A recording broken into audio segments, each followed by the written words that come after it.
All right, so welcome to the Peyton Randolph House. I'm Michael Twitty, cooking with my friend and colleague, Chef Harold Caldwell of Colonial Williamsburg Foundation. We are recreating a dish which we are testing, debating, thinking about for one of the taverns here at Colonial Williamsburg called Madeira Ham and sweet potatoes. It's a complete meal made with a fresh picnic shoulder, which we brined, and also sweet potatoes, which we're going to bake with the ham and wine. So it's a very rich dish, but it's also a dish that speaks to the culinary repertoire that enslaved African Virginians accomplished. They knew French cooking, they knew African cooking, they knew British cooking, they knew Native American cooking, and they brought them all together. So what you're going to see here today is a little taste of how we do the open hearth cooking. Some of you may have seen some of the work I did with Jason Townsend and Sons, or seen some other videos I posted on my blog. But here is a real opportunity to see what this particular Revolutionary Residence Program is all about. It's about me coming here, talking and teaching about this particular part of Southern food history, which is the role that Africans and African Americans played, not only developing of Southern food, but giving us the legacy that we all enjoy. So it's a lot of different layers to it. And some of you may have not had the opportunity to come to a site where I'm cooking. I always get that question, can you please let us know when there's going to be an opportunity to see you cook? But hey, if you live in Wyoming, it's going to be a long stretch for you to come see me do some Southern cooking. So this might be your opportunity. I'm waving to you, Rocky Mountain people. It's all good. But in a minute, what we're going to do is we're going to show you, take you through the steps, it's a recipe, and sort of give you a play-by-play of how it works. We're going to field any questions that you want, and we're going to actually show you how we put the pot in and bake it, which is a really cool process. That's what we're going to start with. So let's see here. You got one more sweet potato to go? Okay, good. And then what I will do is we'll start to think about the sweet potatoes we want to fry up. How should we do that? I think those ones that are already cooked. Yeah. Yeah. Okay. So, do you want to season them any particular way, or do we want to, or wait till they come out? We gotta get some. We get some more coals going. Yes, sir. I'll get it. Yeah.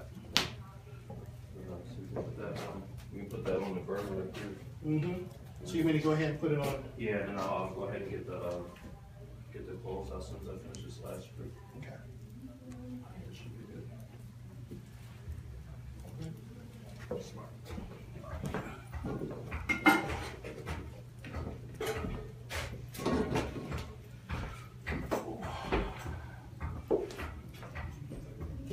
I'm telling you, that thing will be done in 2 hours. Yeah, it should be. So one of the things that I want you to think about as you're watching this is we are in a very well-to-do kitchen. This is not the average everyday person's kitchen.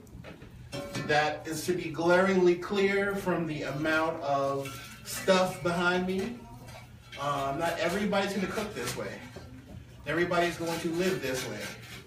And those that do, who live in this part of the world, are going to have a mixture of cooks working for them, European indentured servants and enslaved Africans and African Americans. So it's pretty critical to remember that, you know, for most people who have old roots in this country, this is the furthest thing from what your ancestors were cooking with. Absolutely. They didn't have copper pots.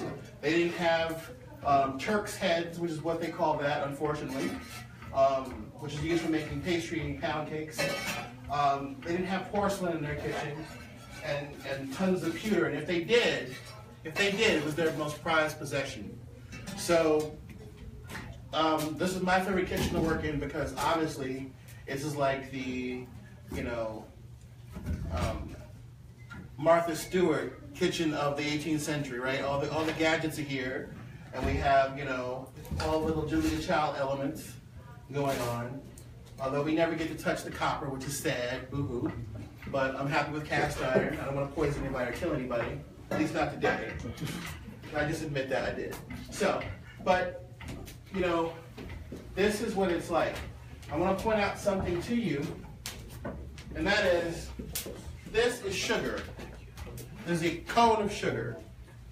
So you take these wonderful implements called sugar nippers, don't say that too fast, and you cut them apart, and sugar was broken up into these hard cones into viable pieces. So just one task in this kitchen is taking pieces off of this cone and pounding them down fine.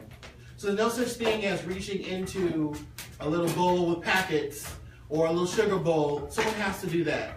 Someone has to roast the coffee. Someone has to get the fire started in the morning. So I get one question I get a lot of is, what is the working day in a kitchen of this nature? So the first step is get the fire going. Because without that fire, you have no coals. For most people, they think that when they watch these little Disney movies that the fire is all about the witch's cauldron and the flames and all that, and that's nonsense. Most of the cooking is done here. This is where the cooking is powered. On the brick hearth, that's where the cooking is powered. So we can build little fires that act like little ranges. And the wealthier the household, the more this floor is going to be made out of brick. Because if this floor was completely made out of brick, it essentially turns the entire room into a stove. And so you can think about a hearth this large. You know, if you look up and see these spits, you know, some pretty big pieces of meat are being roasted here. And that's what we're doing. So you can imagine that someone who has the means to have all this can cook for a lot of people. However, there's one thing missing here that is very, very obvious. Anyone in our little crowd can tell me what it is. What's the one thing you don't see? You see a spit, you see a spit jack, you can rotisserie your stuff. There's a tin kitchen in here somewhere. There are even wafer irons to make wafers. What don't you have? Power? A hand crank? No. Oh, an oven. No. An oven. There's no oven here. There's no oven outside. Which means that they have it like that, but they don't really have it like that. Because it may seem strange to you to note that in some households, if this was all brick, there would be an oven on the side. That brick costs money. That oven is slightly a bit of a liability. And also they get really, really hot. So to have an outside oven or to have an indoor oven that wasn't cast iron, where you bake everything in the cast iron pot, was a big deal. Jefferson has one in Monticello. That's why he went into debt, because of wine and ovens. You know, so it costs a lot of money. Or you just go to the baker for your daily bread, and you bake quick breads, small breads, in a cast iron Dutch oven. You make do. You can make a cake in there just fine, but you really have to be on it. It's the same process as everything else. Putting fire, heat beneath and on top, and praying it doesn't burn. It's a really sort of like negotiation between you and your will and patience with this whole process. So yeah, what I'm going to do is I'm going to go in here in a second. I'm going to pull out the ham so you can see what it looks like so far. It's really boiling hot, but we want to make sure that it's completely done down to the bone. So we're going to pull that out and see how everything is doing. So for those of you who are just joining us, Mr. Twitty, could you tell us what you are making? Okay, so what I'm making is a Madeira ham, and it's really not a cured ham.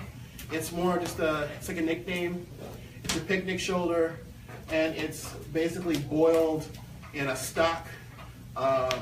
It's brined overnight with salt, sugar, and spices, and then it's boiling in stock with bay leaves and an onion that has been studded with cloves. So the oil from the cloves interacts with the onion and gives the whole pot flavor. So what we're going to do is we're going to take this out in about 20 minutes, and then when we take it out, We're going to get rid of the hot water inside, or use it for something else, and then we're going to put the ham back into a pot, cover with Madeira wine, orange juice, sugar, and lemon, and then we're going to cook that with sweet potatoes for an hour and a half. Who gets to eat that? You know, this brother over here, he knows when it's time. So You yeah. got to if you're cooking.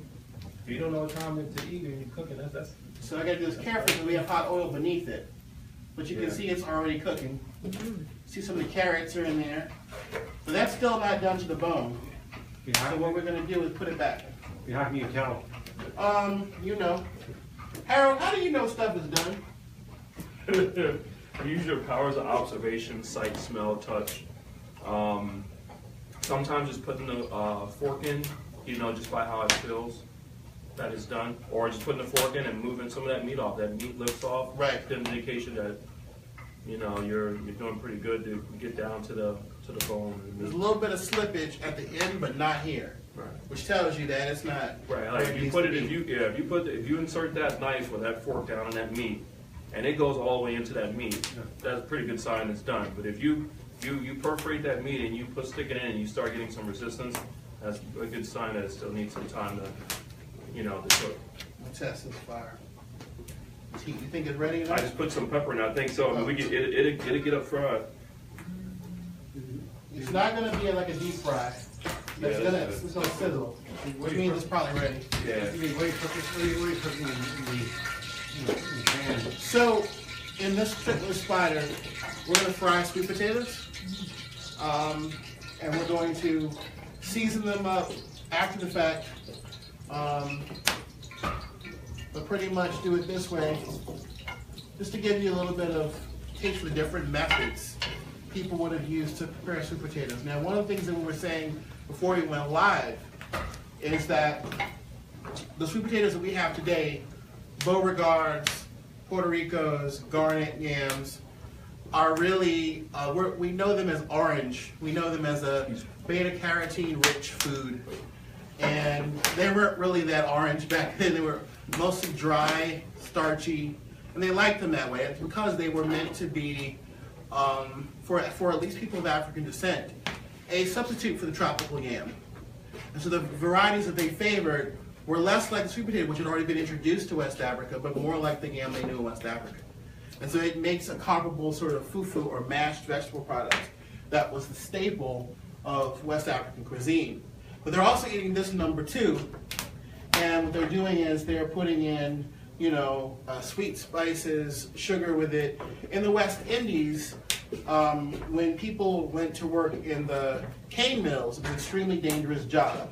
And so what they would do is they had to constantly pour and sift through the sugar syrup as it boiled and turn into molasses. So we're using this byproduct becomes sugar, molasses, and rum. And so when they're at their job, which by the way was one of the most dangerous jobs in sugarcane plantation, you had to be tall, muscular, strong, and you had to be able to handle these long ladles and not get burnt. We were talking about third-degree burns if that sugar water hits you. So what they would do is they would take with them to the mill, the boiling house rather, these cast iron pots. Let's say about the size of this one right here. And so this cast iron pot would be filled with sweet potatoes like these, cut up. And what you're going to do is you're going to ladle that hot sugar water on top of those sweet potatoes. And it was so molten hot that it would actually cook them down in 20 minutes. And it provided them a high-calorie energy food to keep them up. This was a 12-hour job. So you had to basically be up for 12 hours. And some of these men had been cutting cane for 5 or 6 hours, so the 18-hour days. So you had to have something that kept you awake, alert, gave you energy, gave you calories. And so from that dish, which is, you know, sugar, sweet potatoes, you know, cooked down to syrup, every Thanksgiving you have your candied yams to thank for that. Because that dish doesn't exist before that. We have sweet potato pies going back to Henry VIII. English had already adopted sweet potato in that manner, but they were rare because sweet potatoes don't grow that well in England. back then, not during the little ice age. Maybe now they grow better, but not back then. So that's that. What'd you put in there, man? Uh-oh, I turned my back. Y'all had me talking. So what kind of herbs did you put in? So you want to answer the mystery question? Just some salt and pepper and something special we can't tell you about. I probably heard that before. Yeah, sir, are you the one that made the recipe for Chowning's Tavern ribs? No. You were? Mhm. They're Very good. quite delicious. Thank I you. suggest everybody here try Thank you. them. And if you get a chance, They really were good. I really appreciate that. I'll talk about that right now, Vivek. That's a good segue. Thank you. We have a mixture called kitchen pepper, which, I don't know why these things don't have. Sir, do me a favor. Hand me that thing of spices right there. Thank you, kind sir. So, this is kitchen pepper, and this is what makes that recipe and goes along with stuff. Not everything, because everything is meant to be taken up a notch, bammed. Those little emerald phrases. It's not meant to be for everything, but for certain things, it does add some flavor. So when we did the ribs, we wanted. By the way, barbecue too in 8th century Virginia, it's not just the ribs; it's the whole animal. It's the belly, it's the head, it's the ear, it's the tongue, it's the cheek, it's the tail, it's everything. But in America, you try putting that as an appetizer on somebody's plate, a whole hog's head with some hot sauce on it, you're gonna get laughed at. So we don't do that. So instead, we're working with baby back ribs, which are easy, which are finger food. But kitchen pepper is basically mace, allspice, cinnamon, black pepper, white pepper, ginger, all your sweet spices, kind of like combined. And in a pinch, it works really nicely to season food. In this time period, particularly for English cooking, you're going to get a lot of mace and nutmeg and cinnamon in places where we would not usually use those things. But then again, when you talk about proteins like chickens or other things that may have been sitting around a little bit, it helps out and disguises, it helps the flavor disguise a few things. But if we're talking about from a perspective of West Africans, they're already using spices like these in their cooking for centuries. So it works on that bicultural level. That one group is using these medieval spices passed down to them from the Romans and then through the trade with the Silk Road, and then the other group is using spices that came from indigenous sources, from sources on the gold routes leading into the Islamic world, and from South Asia. So we have the same kind of influence and trade in spices and flavors going on with two different cultures. So for me, it's interesting that a lot of the cookbooks will say, or receipt books we call them, will have the kitchen pepper recipe, but we don't have that because why? Because for most Americans who have roots at the turn of the century, meaning the turn of the 19th to 20th century, a lot of our grandmothers could not read. And those folks who had ability to have a cookbook, who needed one, they couldn't cook. They didn't know from Adam. So there's a reason why some of you had the grandma in the kitchen who just knew how to do without any sort of book, no recipe, just had an entire repertoire. And some of y'all had the grandma that needed Betty Crocker real bad. I mean, needed her like Harriet Tubman to lead her to the north, to freedom, and that's all you had.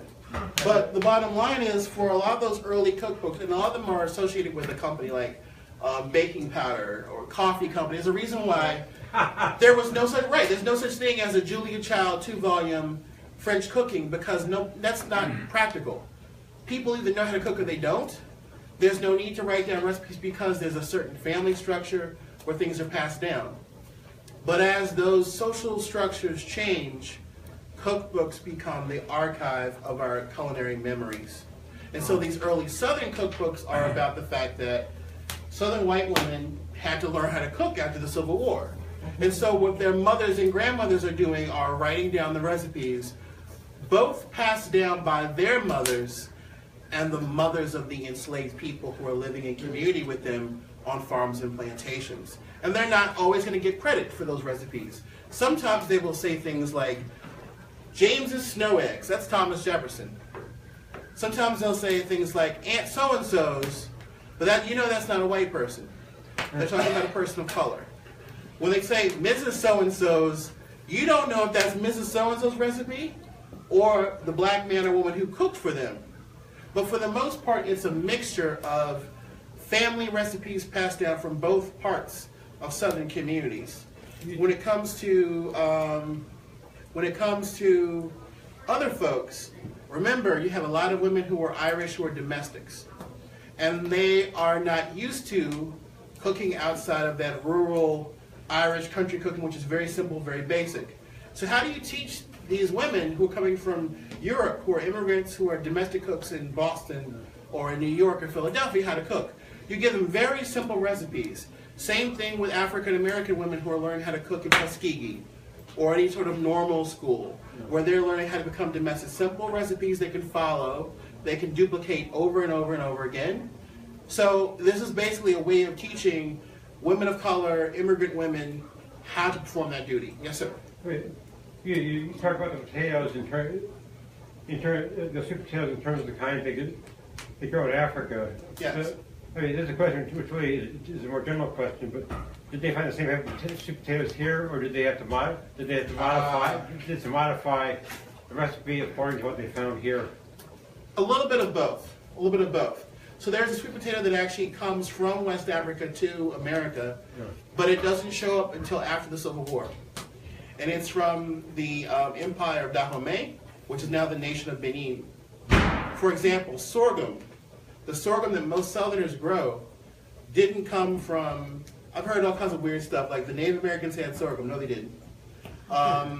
First of all, you got to understand, in order to process sorghum into a syrup, you need to have kettles and boiling things, and even when maple syrup was made originally, you had to heat rocks, put them in birch containers, keep boiling them by putting heated rocks. I mean, this is why we're skeptical about the stories about maple syrup, because you have to have a certain technological things going on to make good maple syrup efficiently. So we're wondering if more maple syrup production didn't happen after contact, when people had access to, you know, more stable pots than before. So you got to think about that. But sorghum, the sorghum we use in the South, a lot of it came from the Zulu people of South Africa after slavery. So there was, you know, all these things that happened after. This Dahomey sweet potato comes to the South after slavery. This variety of sorghum from South Africa comes after slavery. But we can't count those out as sort of African influences in the American diet, because one of the biggest influences was cola, which happens in the 1880s, right, in Atlanta. But that's still an African plant, an African drink, and that revolutionized the world. And also ruined a lot of people's teeth, that's another story. But it is daggone good in a brisket. You cook a brisket with Coca-Cola, you about to have some fun. So yeah, that's another piece of the puzzle. So we want to make sure people understand, every time you have a cup of coffee, every time you eat yams, every time you eat barbecue, fried chicken, every time you have cola, every time you have muskmelon, watermelon, cantaloupe, every time that you pet your house cat at home, you are talking about the influence of global Africa in our foodways. All right, sir. Thank you. All right. Nice. What you thinking about? Oh yeah, they come along. They come along nice. Mr. Twitty, could you tell us a little bit about how you learned to cook? Carefully. My mother, of blessed memory, was tough, really tough in the kitchen, because she would throw me out on a regular basis. I've actually made more by the times I was thrown out of the kitchen than times I was allowed to stay in the kitchen. So there were two different dynamics. My grandmother used cooking as a way to babysit me. It was a very easy way to do this. So my grandmother made me the official taster. That was my role, the official taster. And I would sit there very patiently. I have a picture of me when I was about 6 or 7 years old. With my dad was in the Marines. He got me on this military gear to play with as a kid. So I went to the kitchen with my compass, my helmet, my toy gun, And I called myself the guardian of my grandmother's bread. And I was so angry because my grandmother used to give away fresh bread to people. Everybody in the neighborhood, she'd bake, just tons of loaves. You'd see the table covered 20 loaves of homemade potato bread. It was like Hawaiian bread. It was sweet, it was good, and it's from the house would just smell so good. And I'd sit there at that table with my little military wife waiting on grandma. And then people come get their bread, and I just start crying, and finally my grandma would just basically take a piece of bread, slather some butter and blackberry jam, and just shove it in my mouth, and I would stop crying. But then my mother took me and she sat me down. She said, "Okay, look, see this book?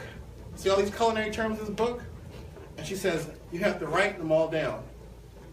And so I said, "Okay." So I took my little wide rule paper, my little mead trapper keeper, and started writing them all down. She says, "What does mise en place mean?" It means set the table up. That's right. Get all the ingredients ready. She says, "Okay, when I want you to julienne something, what does that mean?" All these terms. She went me through, and this was not one time. This was all the time.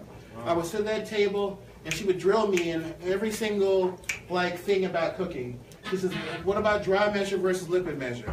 She said her thing was always integrity in the kitchen. In other words, clean as you go. Don't pull any funny stuff. And sure as heck, don't put that spoon in there and put it in your mouth. In our culture, it's very interesting that you notice that West Indian, African, and African American women of a certain generation in the South all would taste the same way. How is it? I'm gonna just quiz you because you know it. How would they taste the food? That's right. They would put, even if it was hot, take some, put it on your hand, and lick it off. Then you go wash your hand and go, but that spoon never went back into the pot if you put it in your mouth. But there were just certain things that we learned we saw our grandmothers do and our grandfathers do, and from the men in our family, we learned how to barbecue. And that was very, cool because that was the big thing from my father and I. The whole process between chopping the wood and getting a certain kind of charcoal, not the regular kind, the hardwood charcoal, getting the kind of wood we want to use to smoke the meat, and build a fire with the wood first and the charcoal, then have the other wood soaking, and then the whole process selecting what cut meat, and just sitting there talking with my father for hours.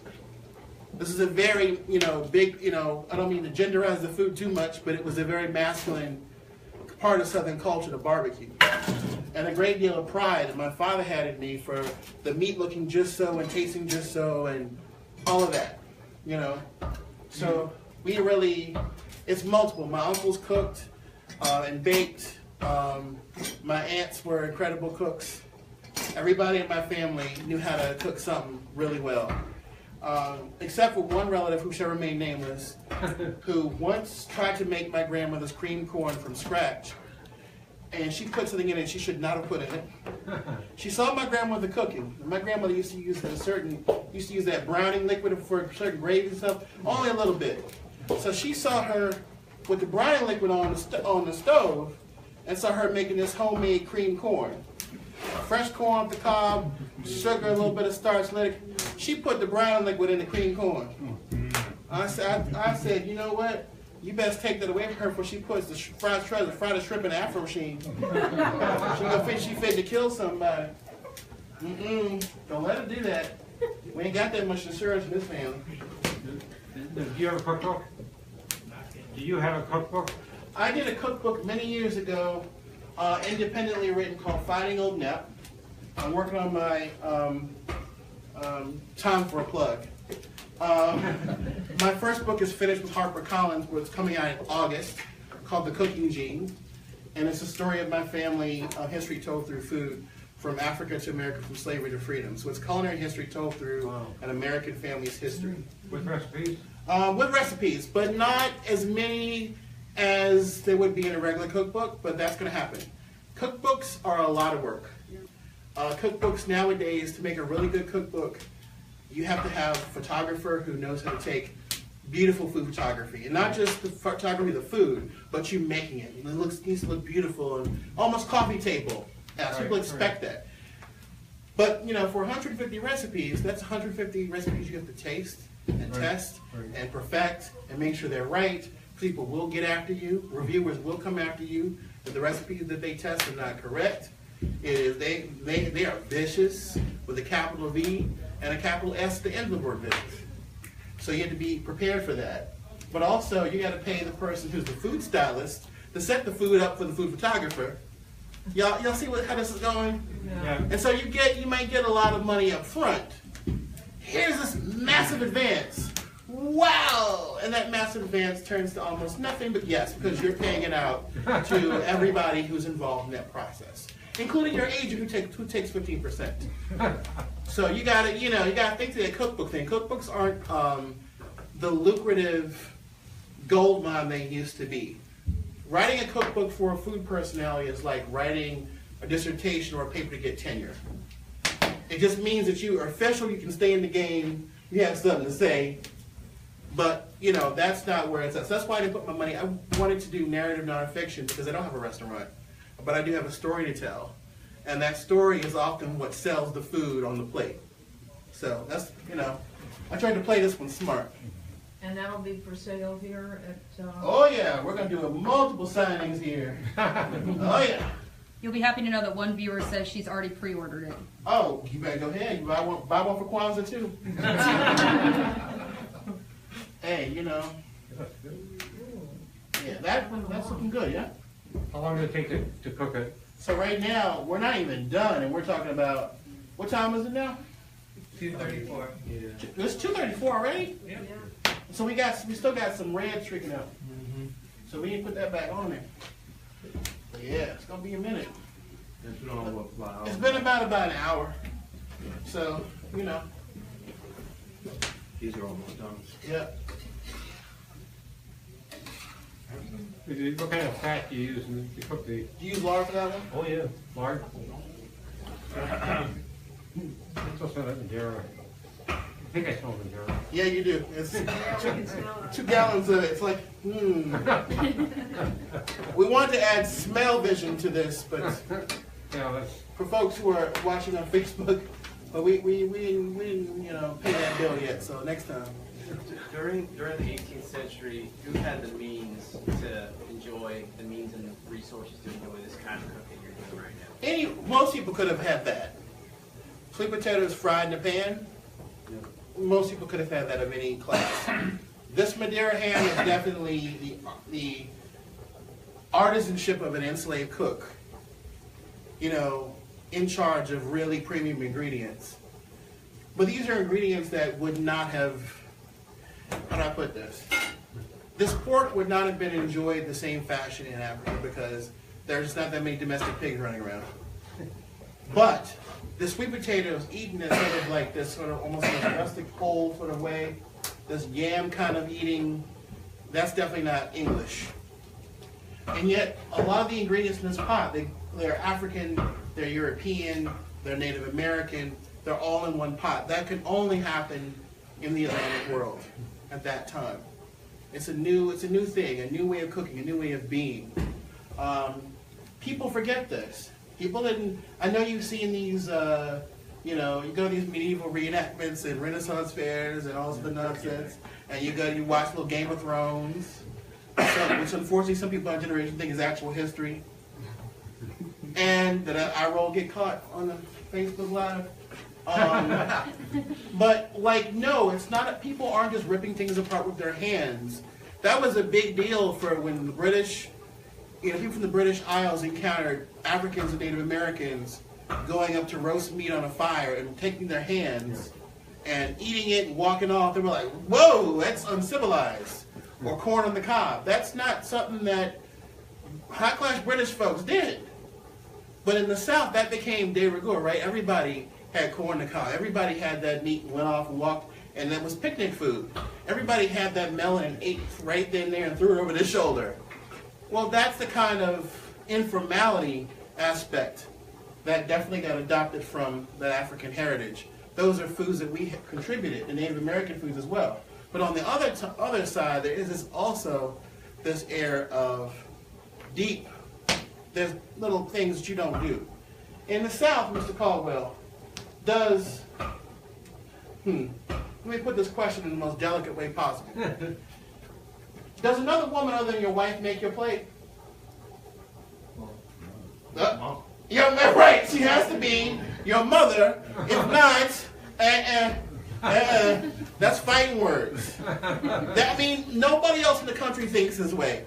I talk to you from New England, from Pennsylvania, from Minnesota, from Oregon. Ask them, does that matter to you who makes the plate? Of course not. You ask somebody who makes the next line, a black, who makes your fighting words. She better not touch that plate. Who is she? Your wife's sister? Pump brakes. There are hierarchies. There are things that have come down to us that are really deep parts of our culture. And just being aware of the fact that it comes from this place. It comes from the fact that this part of Virginia, Tidewater, Virginia, was where these cultures first interacted. They first became sort of like aware of each other. Really means that, you know, we have a lot of digging to do to understand where we came from and who we are. Yeah.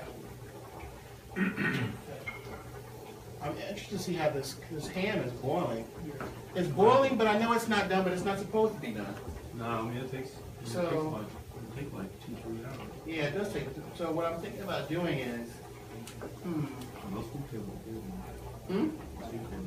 Oh, it look good. Don't let them burn them. I'm watching. No, sir. So yeah, let's think about it. Let's see if we can. We should probably just go ahead and do that, especially while we're still on. We'll pull it out a little bit further. Yeah, I don't want to get in the way of that. Oh, let me check what you call it. So what we need to do, Mr. Caldwell, we have a bit of stock there, but I need to make sure it's good. If it's not good, we can throw it out. And then with cast iron cooking, this is the color that you get all the time. Dark black. It's not gonna change. What you that? think? Sweet potato. That's a sweet potato. Are those sweet potatoes that you're working on there different? How are they different from the ones you? Same variety, just only thing we're doing is roasting them whole in the ashes, which is very typical for the way enslaved folks cook for themselves in terms of potatoes, sweet potatoes, tubers, etc. Just roast them, and also corn cake. So the description of an ash cake is basically, you know, take a white cornmeal and water, mix it together for an hour, let it sit till it gets thick enough, and then make a patty and throw it on top of the ashes. And by the way, it always says the words, pick the ashes off. Right, or they would clean them off with water. You want to be getting this a slight sip, see if it, see if it is workable. If it's not workable, that's salt. Yeah. Yeah. But it's good. Yeah. So what we're probably gonna get rid of it. Right. So, but what I want to do is I want to somehow get that liquid out of there. So how should we do that safely? We can put the. We're gonna take out the liquid or most of it, and then put the wine back in the juice. The sugar. Oh, this sugar comes. Actually, we got that. Whoa, that kind of ate through that. That's some strong, Madero. We can put it on, put the ham on. Yeah, and I got you. and, All right, so you hold that. I'll dig it out.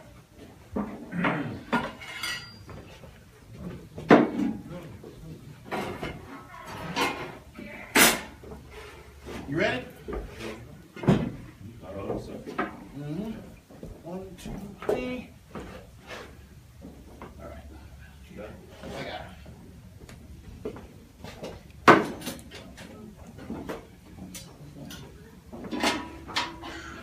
Y'all smell that, can't you? Watch yourself.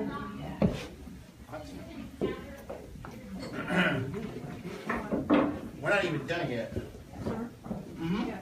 In the 1950s, we had this gigantic ice storm in the north, and my parents made a big fire, and they cooked potatoes in the ashes. They called them Mickeys. Yep. Yeah. Wow. Yeah, I've heard this before, and it's probably... It's Irish. Yeah. It's Irish? Yeah. Oh. And then what you would do is, if you were in pre-famine Ireland, you would take them and dip them in buttermilk. That's what people ate from day to day. I mean, I get asked questions all the time about recreating that particular cuisine, and I hate to tell people, I'm like, no, it's pretty much buttermilk and potatoes, onions and turnips, and fatties, pork. Like, that's the bacon. So in other words, there was no such thing as corned beef and cabbage. There was no brisket. Beef was like rich British people's food. It wasn't Irish peasant food. Right. Yeah, bacon is good. Yeah, that's what we call it. Right. Yeah, It was the ham. when they're making the corned beef, it says put enough salt in the barrel to float an egg, which is about 30 pounds of salt. So that's about as much salt that goes into corned beef. That's the wine and the sugar cone. That was like a gallon of Madeira wine and a sugar cone. And orange juices. They did have squeezed oranges, weren't very common, but that alone tells you this is a prestige food. Because wasn't nobody drinking orange juice every day in the morning back then. This is as good as it gets. What's up? That's hard juice. Orange juice and Madeira? Mm-hmm. What's that? Man, I put it right on my and then blow it.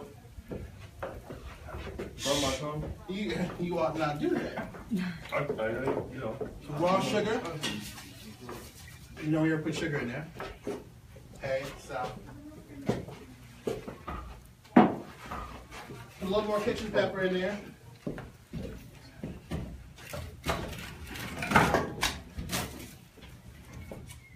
So all y'all on Facebook, make sure to hashtag that kitchen pepper bake. We'll rock that out. The young folks know what I'm talking about. Those folks like, what? Onion with cloves again.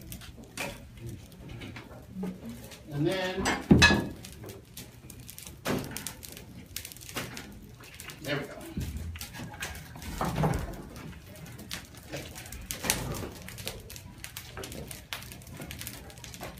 All right, now, we're not done yet. We're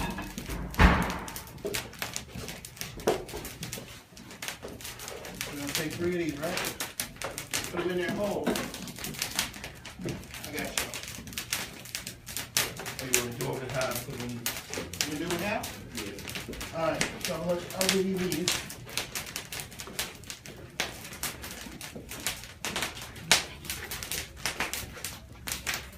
Okay.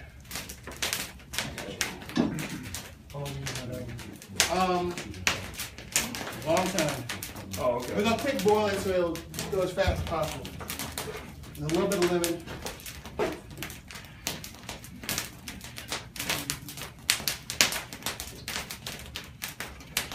A little lemons in there. Okay.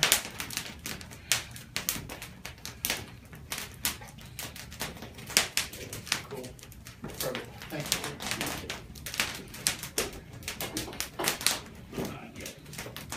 All right.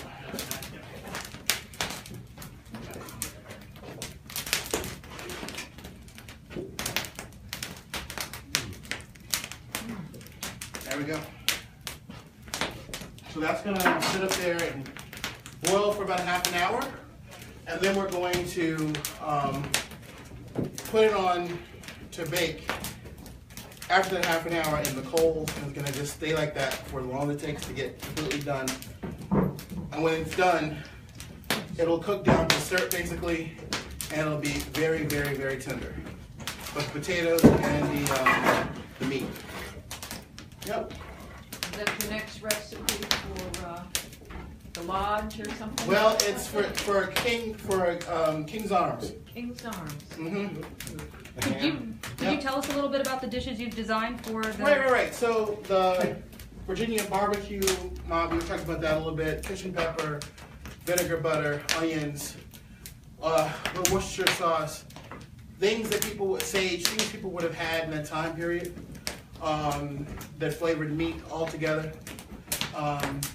For the soup over at Sweet Tea and Barley Traditions, that's a crab gumbo based on historic recipes with okra, blue crab, a tiny bit of hot pepper for spice, and tomatoes and onions.